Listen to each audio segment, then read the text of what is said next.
ಕೇರಳದಲ್ಲಿ ಸಂಚಲನ ಸೃಷ್ಟಿಸಿದ್ದಂತ ಕೇಸಲ್ಲಿ ಸದ್ಯ ಮಲಯಾಳಂ ನಟ ದಿಲೀಪ್ ನಿರ್ದೋಷಿಯಾಗಿದ್ದಾರೆ.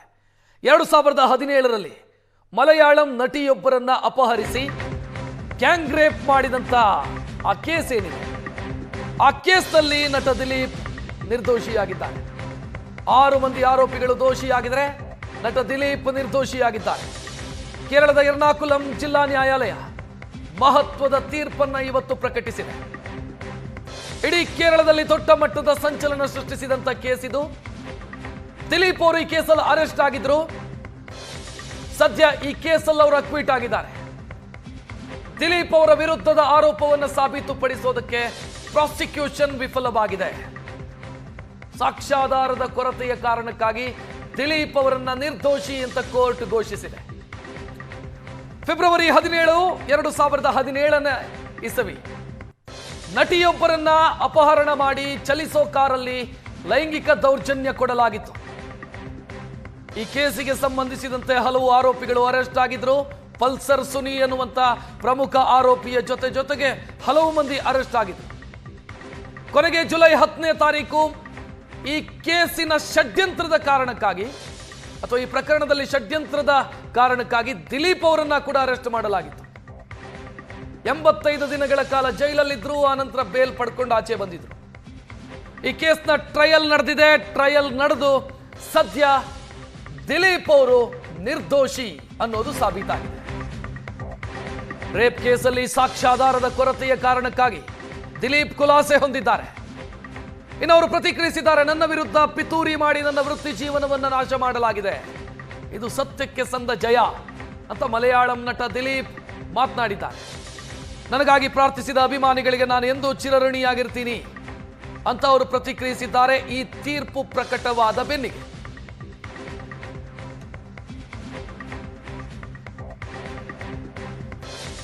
ಹೆಚ್ಚಿನ ಡೀಟೇಲ್ ನೀಡೋದಕ್ಕೆ ನಮ್ಮ ಪ್ರತಿನಿಧಿ ಶಶಿಶೇಖರ್ ಫೋನ್ ಸಂಪರ್ಕದಲ್ಲಿ. ಶಶಿಶೇಖರ್, ಇಡೀ ಕೇರಳದಲ್ಲಿ ಸಂಚಲನ ಸೃಷ್ಟಿಸಿದಂತ ಕೇಸ್ ಇದು. ಈ ಕೇಸಲ್ಲಿ ಇವರು ಅಕ್ವಿಟ್ ಆಗೋದಕ್ಕೆ ಏನ್ ಪ್ರಮುಖ ಕಾರಣ ಆಗಿರೋದು?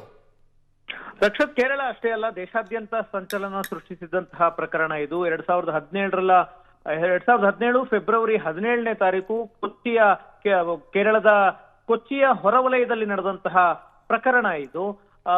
Rape case, gang rape case ಅನ್ನ ದಾಖಲು ಮಾಡಿಕೊಳ್ಳಲಾಗಿತ್ತು. 3 ಸೆಕ್ಷನ್ಗಳಿದ್ವು. 376D gang rape, 366 kidnap case ಮತ್ತೆ 120B ಕಾನ್ಸ್ಪಿರಸಿ ಕೇಸ್ ಇತ್ತು. ಒಟ್ಟು 10 ಜನ ಆರೋಪಿಗಳಿದ್ರು.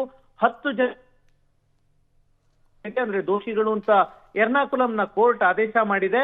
ಉಳಿದ 4ರನ್ನ ನಿರ್ದೋಷಿಗಳು ಅಂತ ಕೋರ್ಟ್ ಹೇಳಿದೆ. ಪ್ರಮುಖ ಆರೋಪ ಕೇಳಿ ಬಂದದ್ದು ನಟ ದಿಲೀಪ್ ವಿರುದ್ಧ. ದಿಲೀಪ್ ವಿರುದ್ಧದ ಆರೋಪವನ್ನ ಸಾಬೀತುಪಡಿಸುವಲ್ಲಿ ಪ್ರಾಸಿಕ್ಯೂಷನ್ ವಿಫಲ ಆಗಿದೆ.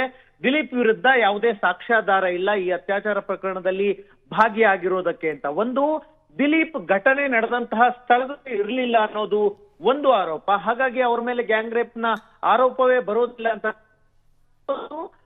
ಕಾನ್ಸ್ಪಿರಸಿ ಕೇಸ್, IPC 120B ಅಡಿಯಲ್ಲಿ ಕಾನ್ಸ್ಪಿರಸಿ, ಇಡೀ ಷಡ್ಯಂತ್ರದ ಹಿಂದೆ ದಿಲೀಪ್ ಇದ್ದಾರೆ ಅನ್ನುವಂತಹ ಆರೋಪ ಇತ್ತು. ಆ ಕಾನ್ಸ್ಪಿರಸಿಗೆ ಪೂರಕವಾದಂತಹ ಸಾಕ್ಷ್ಯಾಧಾರ ಇಲ್ಲ ಅಂತ ಇವತ್ತು ಕೋರ್ಟ್ ಹೇಳಿದೆ. ಹಾಗಾಗಿ 8 ವರ್ಷಗಳ ನಂತರ ಈ ತೀರ್ಪು ಹೊರಬಿದ್ದಿದೆ. ದಿಲೀಪ್ ಅಕ್ವಿಟ್ ಮಾಡಿ ಒಟ್ಟು 10 ಜನ ಆರೋಪಿಗಳಿದ್ರು. 4 ಜನರನ್ನ ನಿರ್ದೋಷಿಗಳನ್ನಾಗಿ ಮಾಡಿ 6 ಜನರನ್ನ ದೋಷಿಗಳು ಅಂತ ಹೇಳಿದೆ. 2017ರಲ್ಲಿ ನಡೆದಂತಹ ಪ್ರಕರಣ, ತ್ರಿಸೂರ್ನಿಂದ ನಟಿ ಚಿತ್ರೀಕರಣಕ್ಕೆಂದು ಹೋಗ್ತಾ ಇರ್ತಾರೆ. ಅವರನ್ನ ಕಿಡ್ನಾಪ್ ಮಾಡಿ ಆಕೆಯ ಮೇಲೆ ಗ್ಯಾಂಗ್ ರೇಪ್ ಮಾಡಿ ಆಕೆಯನ್ನ ಒಬ್ಬ ನಿರ್ದೇಶಕರ ಮನೆಯ ಮುಂದೆ ಡ್ರಾಪ್ ಮಾಡಿ ಹೋಗಿರ್ತಾರೆ. ಇದರಲ್ಲಿ ದಿಲೀಪ್ ಹೆಸರು ಕೇಳಿ ಬಂದಿದ್ದಾದ್ರೂ ಯಾಕೆ ಅನ್ನುವಂತಹ ಪ್ರಶ್ನೆ ಬರುತ್ತೆ. ಈ ಪ್ರಕರಣದಲ್ಲಿ ಪ್ರಮುಖ ಆರೋಪಿಯಾಗಿರುವಂತಹ ಸುನಿಲ್ ಅಲಿಯಾಸ್ ಪಲ್ಸರ್ ಸುನಿಲ್, ಈತ ಒಬ್ಬ ರೌಡಿ ಶೀಟರ್. ಈತನಿಗೂ ಮತ್ತು ದಿಲೀಪ್ಗೂ ನಿರಂತರವಾದ ಸಂಪರ್ಕ ಇತ್ತು. ದಿಲೀಪ್ ಈತನನ್ನ ಸಹಚರನಾಗಿ ಬೇರೆ ಬೇರೆ ರೀತಿಯಲ್ಲಿ ಬಳಸ್ಕೊಳ್ತಿದ್ರು ಅನ್ನುವಂತಹ ಆರೋಪಗಳಿದ್ವು. ಇಬ್ಬರ ಮಧ್ಯೆ ಸಂಪರ್ಕ ಇದ್ದದ್ದು ಎಲ್ಲರಿಗೂ ಗೊತ್ತಿರುವಂತಹ ವಿಷಯ. ಹಾಗಾಗಿ ಇದರ ಜೊತೆಗೆ ಸಂತ್ರಸ್ತೆಗೆ ಕಾರಿನಲ್ಲಿ ಹೋಗ್ಬೇಕಾದ್ರೆ ನಾನು ಯಾವುದೋ ಕಾಂಟ್ರಾಕ್ಟ್ಗೋಸ್ಕರ, ಅಂದ್ರೆ ಯಾರೋ ನನ್ನಿಂದ ಈ ಕೃತ್ಯವನ್ನ ಮಾಡಿಸಿದ್ದಾರೆ, ಕಾಂಟ್ರಾಕ್ಟ್ ತೆಗೆದುಕೊಂಡು ನಾನು ಈ ಕೃತ್ಯವನ್ನ ಮಾಡಿದ್ದೀನಿ ಅಂತ ಸಂತ್ರಸ್ತೆಗೆ ಆರೋಪಿ ಸುನಿಲ್ ಹೇಳಿದ್ದ ಅನ್ನುವುದರನ್ನ ಇಟ್ಟುಕೊಂಡು ಆತ ದಿಲೀಪ್ ಮೇಲೆ ಸಂಶಯ ಬಂತು. ಆ ಕೇಸ್ನಲ್ಲಿ ದಿಲೀಪರನ್ನ ಅರೆಸ್ಟ್ ಮಾಡಲಾಯಿತು. 85 ದಿನಗಳ ಕಾಲ ದಿಲೀಪ್ ಜೈಲ್ನಲ್ಲಿದ್ರು. ಅದಾದ ನಂತರ ಬೇಲ್ ತೆಗೆದುಕೊಂಡು ಹೊರಬಂದ್ರು. ಯಾಕೆ ಈ ಪ್ರಕರಣದಲ್ಲಿ ದಿಲೀಪ್ ಹೆಸರು ಬಂತು ಅನ್ನೋದು ಕೇರಳದಲ್ಲಿ ದೊಡ್ಡ ಮಟ್ಟದ ಚರ್ಚೆಗೆ ಕಾರಣ ಆಯ್ತು. ಯಾವ ನಟಿ ಸಂತ್ರಸ್ತೆಗೂ ಮತ್ತು ದಿಲೀಪ್ ಅವರಿಗೂ ದ್ವೇಷ ಇತ್ತು, ಆ ದ್ವೇಷವನ್ನ ತೀರಿಸಿಕೊಳ್ಳೋದಕ್ಕೆ ನಟ ದಿಲೀಪ್ ಈ ರೀತಿಯಾಗಿ ಶಶಿಶೇಖರ್, ಈ ಚಾರ್ಜ್ ಶೀಟ್ ಅನ್ನ ನೋಡಿದ್ರೆ ಅದರಲ್ಲಿ ಒಟ್ಟು 261 ಸಾಕ್ಷಿಗಳನ್ನು ಉಲ್ಲೇಖಿಸ್ತಾರೆ ಪೊಲೀಸರು. 28 ಮಂದಿ ಟ್ರಯಲ್ ಹಂತದಲ್ಲಿ ಪ್ರಮುಖ ಸಾಕ್ಷಿಗಳೇ ಹಾಸ್ಟೈಲ್ ಆಗ್ತಾರೆ. ಇದು ಕಾರಣ ಆಯ್ತಾ ದಿಲೀಪ್ ಅವರಿಗೆ? ಬಹುತೇಕ ಕ್ರಿಮಿನಲ್ ಅಪರಾಧಗಳಲ್ಲಿ ಸಾಕ್ಷಿಗಳು ಪ್ರತಿಕೂಲ ಸಾಕ್ಷಿಗಳಾಗಿ ಬದಲಾದ ಕಾರಣಕ್ಕೆ ಕೇಸ್ಗಳು ಬಿದ್ದು ಹೋಗದಂತಹ ಉದಾಹರಣೆಗಳಿದಾವೆ. ಈ ಪ್ರಕರಣದಲ್ಲೂ ಕೂಡ 20ಕ್ಕೂ ಹೆಚ್ಚು ಸಾಕ್ಷಿಗಳು ಪ್ರತಿಕೂಲ ಸಾಕ್ಷಿಗಳಾಗಿ ಬದಲಾದವು. ಹಲವು ಪ್ರಭಾವಿಗಳು ಭಾಗಿಯಾದಂತಹ ಕೇಸ್ಗಳಲ್ಲಿ ಈ ರೀತಿಯಾದಂತಹ ಬೆಳವಣಿಗೆಗಳು ನಡೆಯುತ್ತೆ. ತನಿಖೆಯ ಸಂದರ್ಭದಲ್ಲೂ ಕೂಡ ನಟ ದಿಲೀಪ್ ತನಿಖಾಧಿಕಾರಿಗಳ ಮೇಲೆ ಒತ್ತಡ ಹೇರ್ತಾ ಇದ್ದಾರೆ, ಅವರ ಮೇಲೆ ಪ್ರಭಾವ ಬೀರ್ತಾ ಇದ್ದಾರೆ, ತನಿಖಾಧಿಕಾರಿಗಳಿಗೆ ಬೆದರಿಕೆ ಹಾಕಿದ್ದಾರೆ ಅನ್ನುವಂತಹ ಆರೋಪಗಳು ಬಂದವು. ಅದಕ್ಕೆ ಪೂರಕವಾಗಿ ಒಂದು ಪ್ರಕರಣವೂ ದಾಖಲಾಯಿತು. ಆ ಕಾರಣದಿಂದ ಮತ್ತು ಸಾಕ್ಷ್ಯಾಧಾರಗಳ ಕೊರತೆಯ ಕಾರಣದಿಂದ ಸಾಕ್ಷಿಗಳೇ ಪ್ರತಿಕೂಲ ಸಾಕ್ಷಿಗಳಾಗಿ ಬದಲಾದಾಗ ಕೇಸ್ ಬಿದ್ದು ಹೋಗಿರುವಂತಹ ಸಾಧ್ಯತೆಗಳಿದೆ. ಹಾಗಾಗಿ ಕೇರಳ ಸರ್ಕಾರ ಈ ಬಗ್ಗೆ ಮೇಲ್ಮನವಿ ಸಲ್ಲಿಸುವ ಬಗ್ಗೆ ಚಿಂತನೆಯನ್ನ ನಡೆಸ್ತಾ ಇದೆ. ಇಡೀ ಪ್ರಕರಣದಲ್ಲಿ ದಿಲೀಪ್ ಹೆಸರು ಕೇಳಿ ಬಂದದ್ದು ನಟಿಯ ಮೇಲೆ ದಿಲೀಪ್ಗೆ ದ್ವೇಷ ಇತ್ತು ಅನ್ನುವಂತಹ ಕಾರಣದಿಂದಾಗಿ. ಆ ಕಾರಣಕ್ಕೆ ದ್ವೇಷವನ್ನ ತೀರಿಸಿಕೊಳ್ಳೋದಕ್ಕೆ ತನ್ನ ಸಹಚರರನ್ನ ಬಿಟ್ಟು ಆಕೆಯ ಮೇಲೆ ಅತ್ಯಾಚಾರ ಮಾಡ್ತಿದ್ದ, ಜೊತೆಗೆ ಆಕೆಯ ಅತ್ಯಾಚಾರದ ದೃಶ್ಯಗಳನ್ನ ರೆಕಾರ್ಡ್ ಮಾಡಿಕೊಂಡು ಬ್ಲಾಕ್ ಮೇಲ್ ಮಾಡುವಂತಹ ಉದ್ದೇಶ ಇತ್ತು ಅನ್ನೋದು ಆರೋಪ. ಈ ಪ್ರಕರಣದ ಪ್ರಮುಖ ಆರೋಪಿ ಪಲ್ಸರ್ ಸುನಿ ದಿಲೀಪ್ಗೆ ಪೇಮೆಂಟ್ ಅನ್ನ ಕೊಡಬೇಕು ಅಂತ ಕೂಡ ಕೇಳ್ಕೊಂಡಿದ್ದ. ಪತ್ರ ಕೂಡ ರಿಲೀಸ್ ಆಗಿತ್ತು. ಇಡೀ ಕೇಸ್ ನಲ್ಲಿ ನಟಿ ಮತ್ತು ದಿಲೀಪ್ಗೆ ದ್ವೇಷ ಬಂದಿದ್ದಾದ್ರೂ ಹೇಗೆ ಅನ್ನುವಂತಹ ಪ್ರಶ್ನೆ ಬರುತ್ತೆ.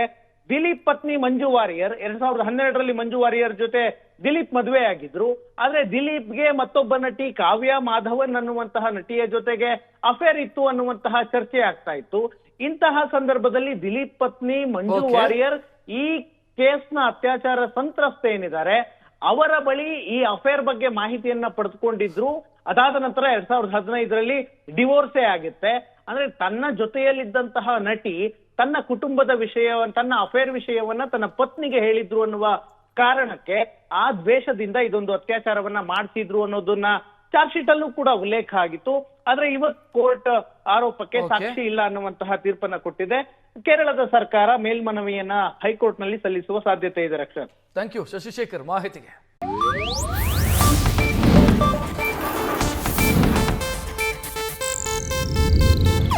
ಇದು ಏಷ್ಯಾನೆಟ್ ನ್ಯೂಸ್ ನೆಟ್ವರ್ಕ್ ಪ್ರಸ್ತುತಿ.